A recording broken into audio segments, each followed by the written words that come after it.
Hello students, I hope you are doing fine.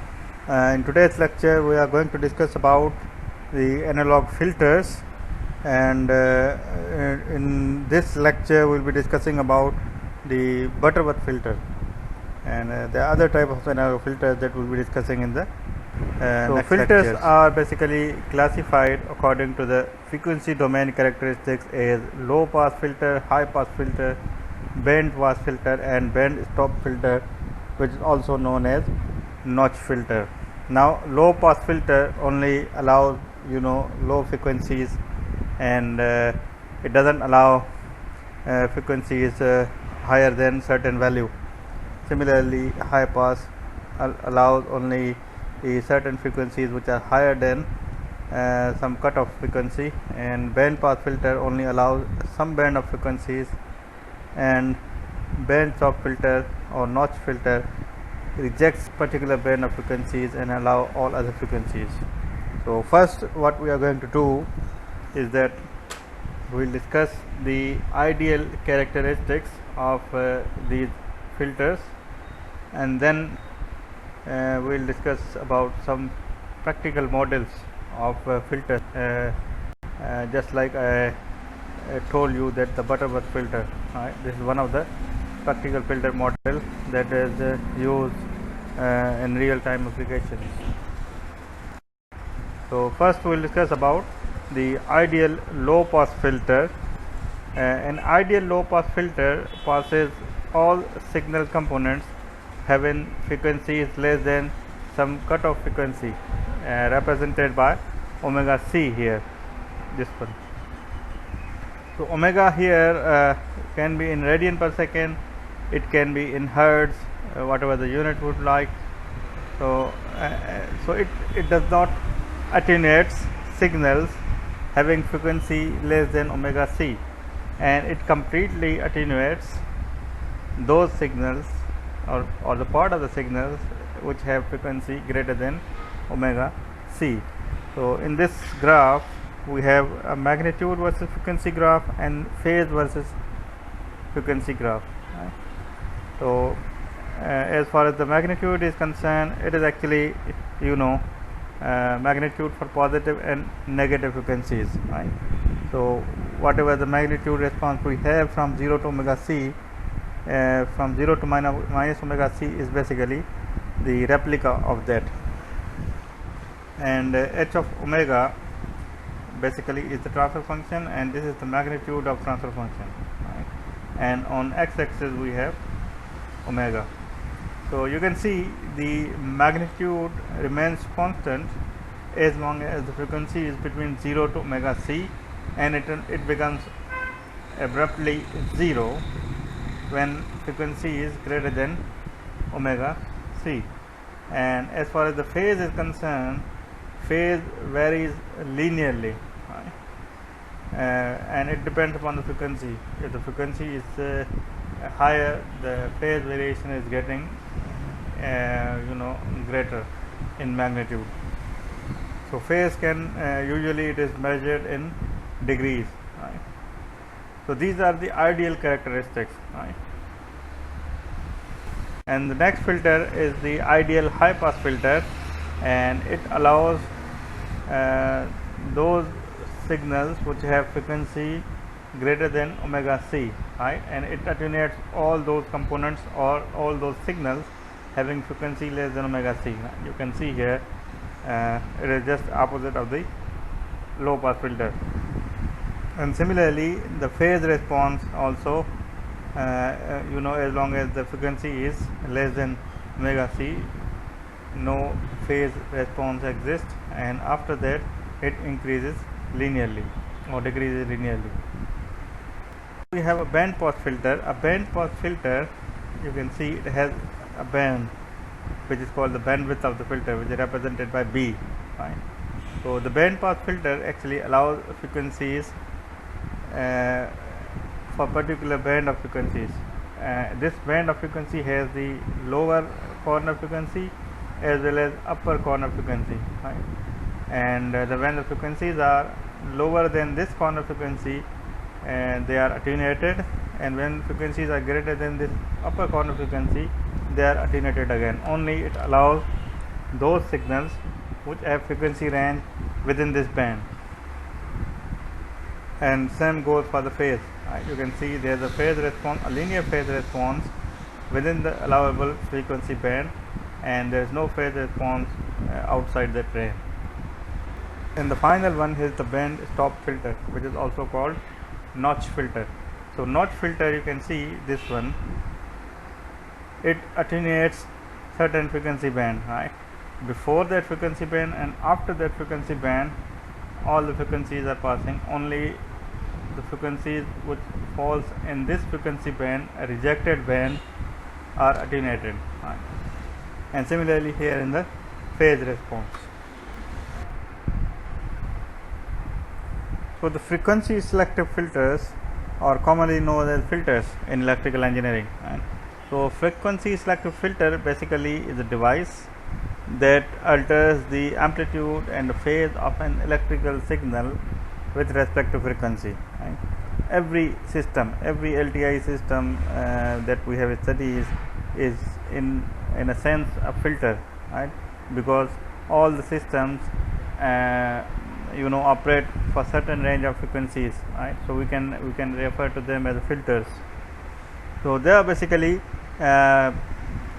many types of filter models available. The most popular one that are frequently you will see frequently in textbooks, the one Butterworth filter is the most popular one that we are going to discuss in this lecture. And the other filter model is the Chebyshev filter. Then we have elliptic and Bessel filter, right? So we are going to discuss about Butterworth filter in this lecture, and in next lecture we will be discussing about Chebyshev. So the first step filters in designing of any analog low pass filter is to drive a suitable magnitude square function, and from that magnitude square function we can actually drive the transfer function of the filter. Now why magnitude square function? Because we know that the transfer function is a complex number, right? Because S is a complex quantity. So the magnitude of any complex number is equal to square root of real square plus imaginary square, right? So in order to get rid of that square root, instead of finding out magnitude function, we find out magnitude square function, right? So that we don't have the square root in that function. If we have a square root, the calculations would be very difficult. So therefore this is what the reason is, that we calculate magnitude square function, not the magnitude function, right? And we know that the complex conjugate of any imaginary number is equal to the negative of this number, right? So suppose S is equal to j omega, which is an imaginary number, and the conjugate of j omega is minus j omega, right? So because of this property, the square of the magnitude of complex number can be expressed as a product of its number and its conjugate, right? So square of the magnitude of any complex number can be written as multiplication of the number and its complex conjugate, right, at S equal to j omega. So we can use this property to determine the transfer function of the system from the magnitude function or vice versa. Now as I told you, we can use this property to find out the magnitude function. So we are given a transfer function in this example, which is a second order transfer function. Second order transfer function means we have second degree polynomial in the denominator, right? So compute magnitude square function of the following transfer function. So we have to find out the magnitude square function from the given transfer function, right? So we know that this property, the square of the magnitude of a complex number is basically equal to complex number multiplied by its complex conjugate. So we know h of s, and h of minus s would be simply replacing s by minus s, right? So h of s multiplied by h of minus s. Simplifying it further, multiplying numerator with the numerator and denominator with the denominator. So this after simplification you will get this 4th degree polynomial, of course, because originally it was 2nd degree, and when you multiply it with itself you get 4th degree polynomial. Now substitute s equal to j omega in this transfer function, and you will get the magnitude square function of the system from the transfer function.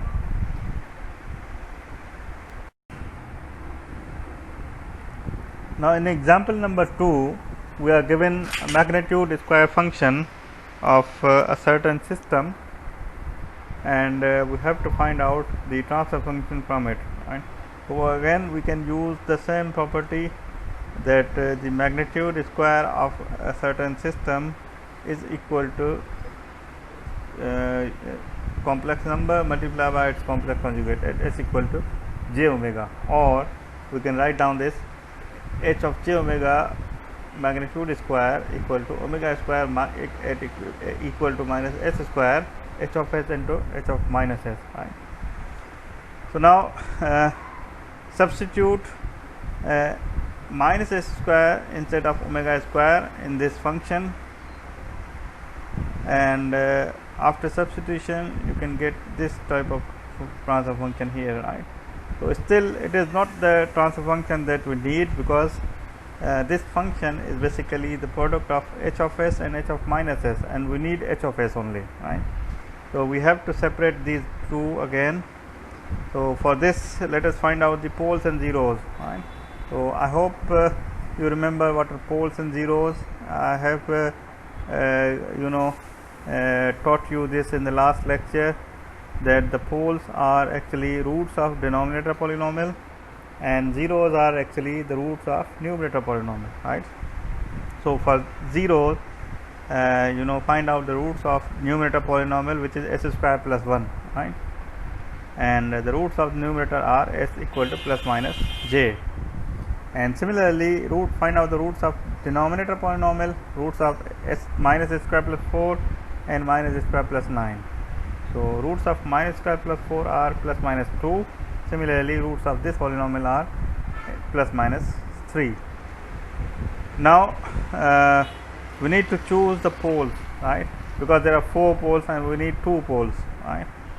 So in these 4 poles we have 2 poles that belong to h minus s, and there are other 2 poles that belong to h of s. So we need those poles which belongs to h of s, and zeros doesn't really matter, right? You can write down zeros as it is.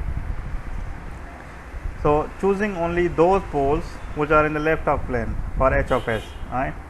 Because we need a stable system, and we know that when the poles are in the left of plane, the system is stable, otherwise not. So among these 4 poles, the stable poles are at minus 2 and minus 3, right? Plus 2 and plus 3 poles are not stable, they are in the right of plane. So choosing only left of plane poles, because we need a stable system. So choosing minus 2 and minus 3 as the poles of h of s. So h of s now can be written as k s square plus 1, s plus 2 and s plus 3, right? Where k is the gain, right? If it is unity gain, you can keep k equal to 1. Otherwise, if it is non-unity, we have to find out its value. So this is the transfer function of the system whose magnitude square function is given here, right? So still we need to find out the value of k, the value of k. For value of k, the magnitude of h of 0 and h of 0 should be equal to same, because k is the DC gain, right? DC gain means when frequency is 0. So when frequency is 0 means instead of h of omega or h of s, we will write down h of 0, right? So in order to find out the DC gain, let's put omega equal to 0, right?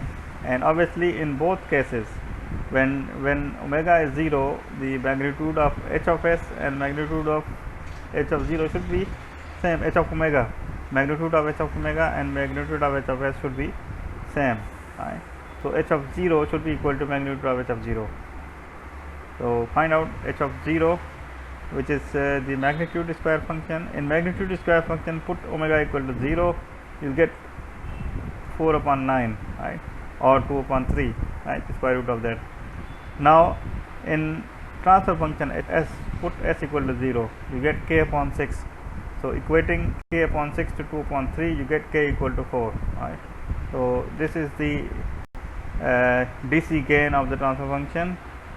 Now the complete transfer function of the system is given as h of s equal to 4 s square plus 1 upon s plus 2 s plus 3.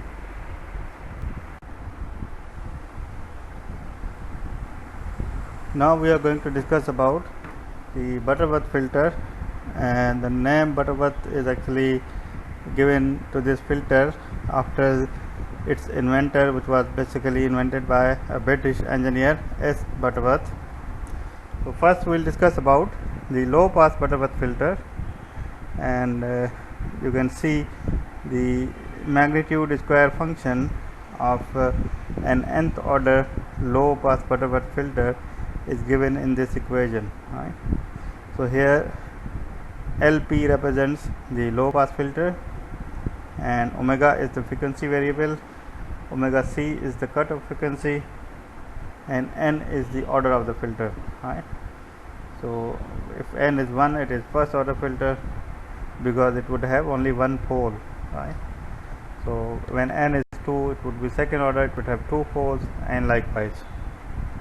And omega c, as I told you, is a corner frequency, and we'll be using radian per second unit. Now the advantage of Butterworth filter is that it has a flat pass band. You can see the magnitude response of low pass Butterworth filter in this figure, and you can see this, the pass band of this filter is flat, right? There are no ripples in the pass band. So and also you can see that as n is increasing means order of the filter is increasing, right. When it is first order, when it is second order, fourth order, and eighth order, you can see the difference between the magnitude response, that as the order is increasing, the roll of rate, right, the cutoff is becoming sharper, right. When n is 1, you can see the filter is the magnitude of the filter when the corner frequency is greater than omega c is decreasing gradually, right, very slowly. When n is increased to 2, it is now the rate of decrease of the amplitude is faster, and at n equal to 8 it is very sharp, right. So you can see that the order of the filter has effect on the roll off rate or the cutoff rate. The filter has a sharp cutoff when the order of the filter is high. This is the pole 0 map of Butterworth filter for different orders. When n is equal to 1, the pole is only one pole, which is real. When n is 2, it has two poles which are complex conjugate of each other. When n is 3, it has one real pole and one pair of poles which are complex conjugate of each other, right.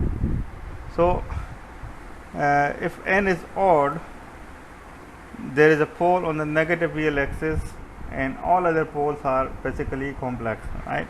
As you can see, when n is odd, when n is 1, there is one negative pole. When n is odd again, here there is one negative pole, right. So when n is odd, there would always be one real pole in the left half plane, right. Other poles would be complex conjugate. For example, when n is equal to 7, right, there will be one pole in the negative real axis, and all 6 poles would be the complex conjugate of each other, right.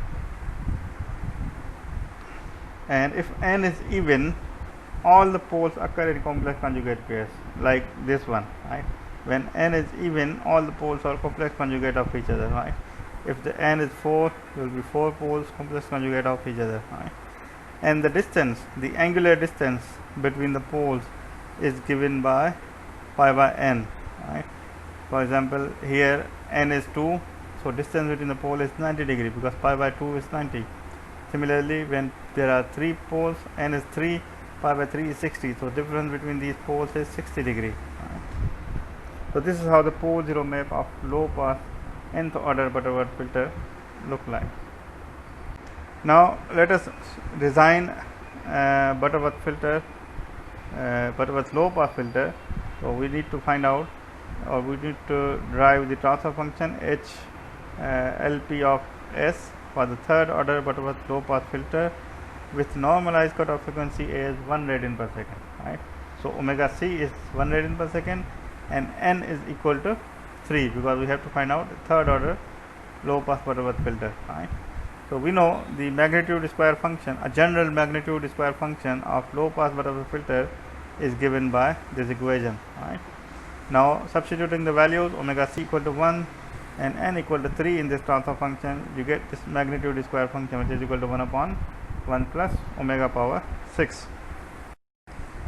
Now in order to find out the transfer function, we can use this property, right? We know that the magnitude square of a complex number is equal to complex number multiplied by its complex conjugate, right? So the magnitude square of a complex number is given by this equation, 1 upon 1 plus omega power 6, and in this equation put omega square equal to minus s square, right? So substituting omega square equal to minus s square in this function, you get 1 upon 1 minus s power 6, right? Now let us find out the poles. Obviously it is a sixth order equation, right? It is a sixth order equation. There will be 6 roots or 6 poles, right? So poles are s equal to sixth root of 1 and phase angle would be 0, right? Or we can write down this in polar form, right? This one is the polar form as well, but we can use the exponential s equal to sixth root of 1 into e power j0, right? And for doing this we can actually use de Moivre's formula, which is given by this equation, cos of x plus j sine of x power n is equal to cos nx plus j sine nx, right? So e power j0 power 1 upon 6 here can be written as cos of x upon 6 plus j sine x upon 6, right? So we can use this formula. So that is why we have written this s function in this form, in order to use the de Moivre's formula to find out 6 different values, right? Because it is sixth order equation and it must have 6 poles, right? So in order to extract 6 poles from this equation, we use this theorem, use formula, de Moivre's formula. So s equal to sixth root of 1 exponent of j 0 plus 2k pi divided by 6, right? For k equal to 0, 1, 2, 3, 4, 5, 6 different values of k, right? Now for further simplification, you can write down s equal to cos 0 plus 2k pi upon 6 plus j sine 2k pi upon 6 and k equal to 0, 1, 2, 3, 4, 5.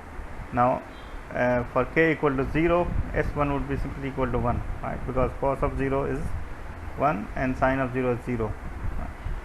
Similarly, for k equal to 1, you have 2 pi upon 6. 2 pi upon 6 is simply pi by 3, which is 60 degree, and cos of 60 degree is 1 upon 2, and sine of 60 degree is square root 3 upon 2. Similarly, for k equal to 2, k equal to 3, k equal to 4, and k equal to 5, you can find out different values. Now we have 6 different values, right? And in these 6 values, 3 belongs to h of s and other 3 belongs to h of minus s, right? So we have to choose wisely so that our h of s becomes stable function, right? It means we have to choose those values which lie in the left of plane, right? So for example, the values which have negative real part, right? So this value has a positive real part, so this is not in the left of plane, this is in the right of plane, right? So this one and this one basically is a complex conjugate of this, right? If you are not choosing this value, then you have to leave this value as well, right? Because they are pair, they are in pair, right? So obviously we don't need this value as well, because this has a positive real part. It is also in the right of plane, and this one is also in the right of plane. So we can discard these values, and similarly this value can be discarded as well, right? Because it is also in the right of plane. So the values that remains are -1, this one, and this one, right? So, you can see in this pole 0 map we have discarded this value, and this value, and we have only chosen this value for our HLP of S, right? So this is the transfer function of HLP of S. Still we need to find out the value of K. So value of K is basically the DC gain. So putting S equal to 0 and omega equal to, we can find out the value of K, right? So putting omega equal to 0 in magnitude square function, and putting S equal to 0 in transfer function, and comparing both values, so we can find out K equal to 1. This is the final transfer function of third order Butterworth low pass filter with cutoff frequency 1 radian per second.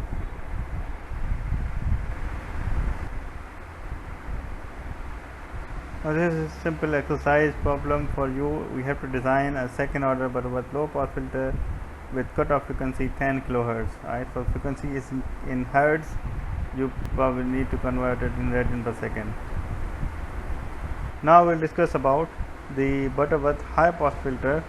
The mathematical model or the magnitude square function of nth order high pass Butterworth filter is given in this equation, right?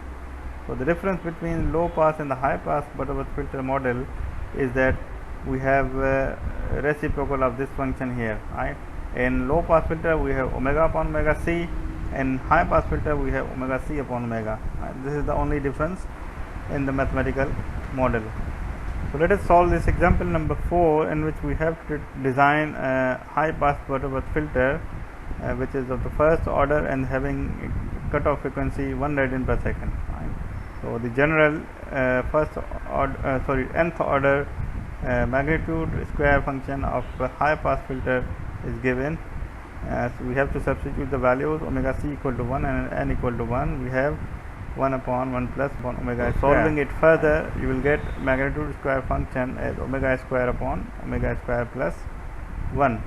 Now we have to find out the HP of S, right, the transfer function. So we can use this property again to find out H of S, right? So in this magnitude square function, we have to substitute minus S square instead of omega square, right?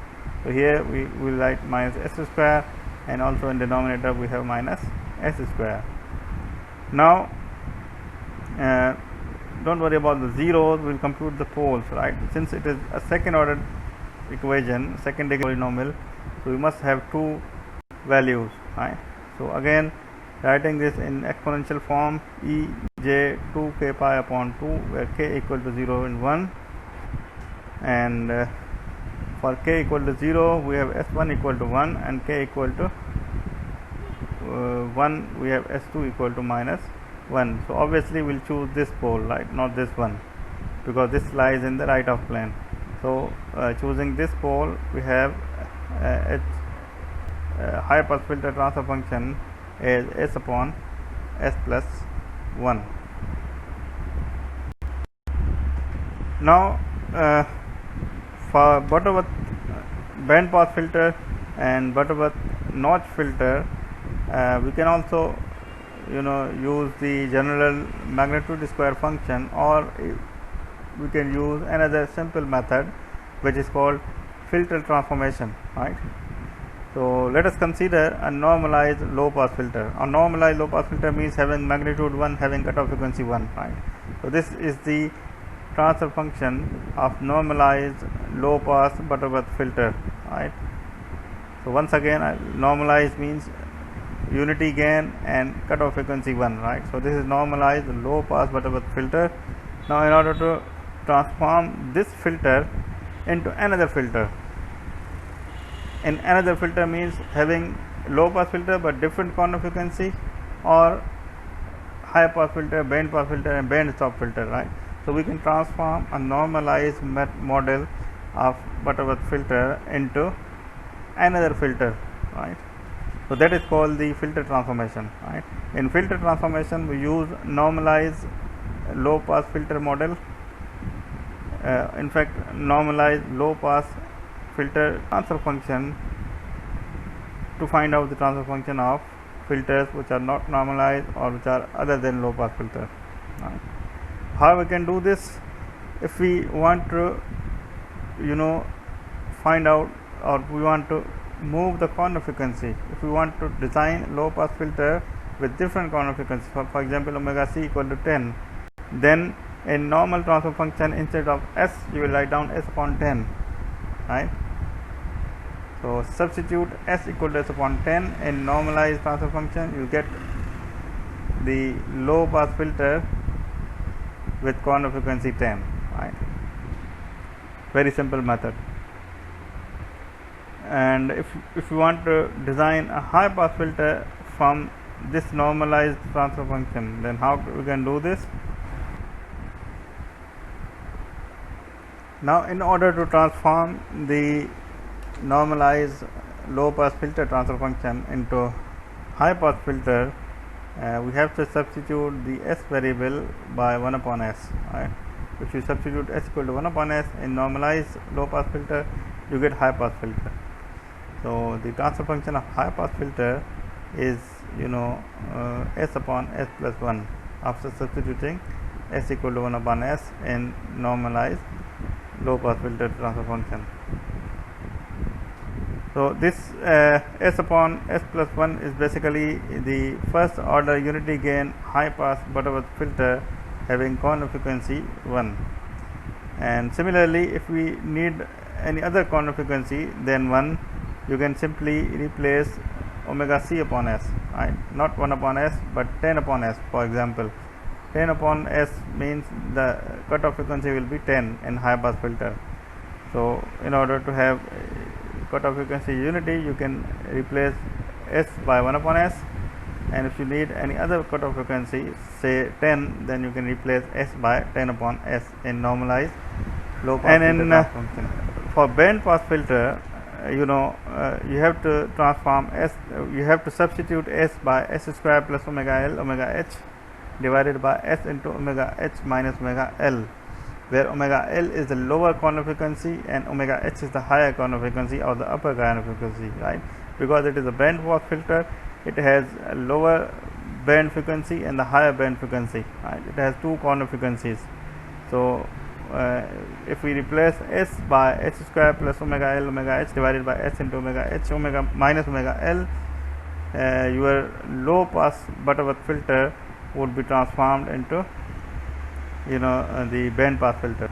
So in this example, we have to design a first order unity gain Butterworth band pass filter with a pass band from 100 radian per second to 200 radian per second, right? So 100 radian per second is basically the lower corner frequency and 200 radian per second is basically the higher corner frequency, right?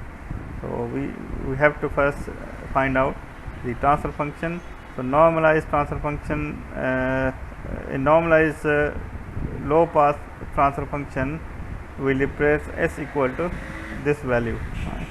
So after replacing this value, you get this transfer function, which is band pass filter transfer function, right? Now instead of omega h, write down 200, and omega l we will write down 100. So after substituting a value, this is exactly the transfer function of the Butterworth filter, Butterworth band pass filter having corner frequencies 100 and 200 respectively. Now this is the frequency response or the magnitude response of the band pass filter that we have just designed, and you can see that it has the magnitude, maximum magnitude between 100 and 200 radian per second frequencies, and before this frequency it is decreasing, and after this frequency 200 radian per second it's also decreasing, right? So it is nearly constant between these frequencies, right? So this is the bandwidth, very narrow bandwidth of the band pass filter. Similarly, in order to design the band stop filter, the transformation would be reciprocal of what we did in the band pass filter, right? So S into omega h minus omega L divided by h square plus omega L omega h would give you the transformation from normalized low pass filter to Butterworth band stop filter. So that is end of the lecture number 21 and 22. I hope you have understood everything, and if you have any difficulty or queries, you can contact me using the email address given in the first slide of this lecture. In next lectures we will be discussing about more filter models. Thank you very much.